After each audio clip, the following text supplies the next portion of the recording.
Good afternoon everybody, my name is Rizka and I'm responsible for mental health counselor. The purpose of my presentation today is to inform the global impact of social media on mental health. If you have any question you'd like to ask, please leave them until the end when I'll be happy to answer them. My talk is divided into three parts. Firstly, I will discuss about the link between social media use and anxiety. Secondly, I will discuss about social media as a tool for mental health support and awareness. And lastly, I will discuss about the strategies for healthy social media use. First of all, I will discuss about the link between social media use and anxiety. We spend an average of 2.5 hours of day on social media. But did you know that excessive use can trigger anxiety? How does social media affect our mental health? Studies show an increase in anxiety related to Instagram use. A study from the Royal Society for Public Health in the UK found that 70% of teenagers felt more anxious after using Instagram because they compared themselves to posts that showed their lives as perfect.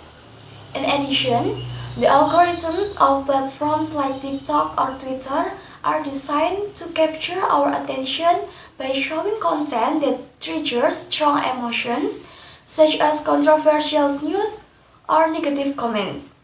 Repeated exposure to this content can make us feel the world is more negative than it really is, which increases the risk of depression. So, that concludes about the link between social media use and anxiety. Now, let's move on to discuss about social media as a tool for mental health support and awareness. Social media isn't always bad when used correctly. It can be a powerful tool for mental health advocacy. Social media can be used for online mental health campaigns. These campaigns encourage social media users to share their stories about their mental health struggles. Social media can be a source of accessibility for mental health resources through influencers and organizations. Social media makes mental health education more accessible. The content is free and can be accessed at any time, which is especially helpful in countries with limited mental health services. So that concludes about social media as a tool for mental health support and awareness. As we all know, social media has its dark and bright sides. The key is to use it wisely. With the right strategy, we can enjoy its benefits without sacrificing our mental health. The first way is to set time and limits on social media use. Research from the University of Pennsylvania shows that limiting social media time to 1 and 2 hours per day can reduce anxiety and improve mood. The next is to choose content that supports mental health. What we see on social media greatly affects how we feel. Follow accounts that can inspire. The next is to increase digital literacy for healthy interactions. Digital literacy is the key to using social media without getting caught up in its negative impacts.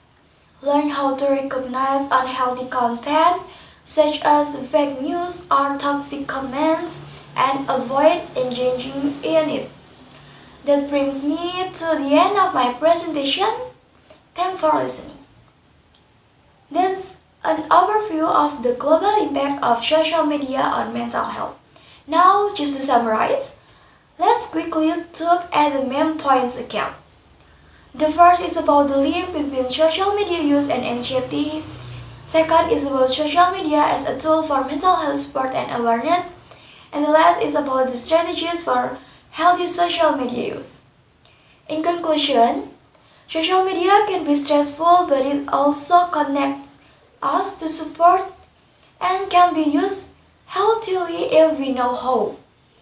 There are several strategies that can be done to use social media wisely. Limit screen time, follow positive accounts, and increase digital literacy so that you don't easily accept fake news. We can make social media a better place for mental health. Finally, I'd like to end by thanking you all for coming today. If anyone has any question, please feel free to ask them and I'll do my best to answer. Goodbye.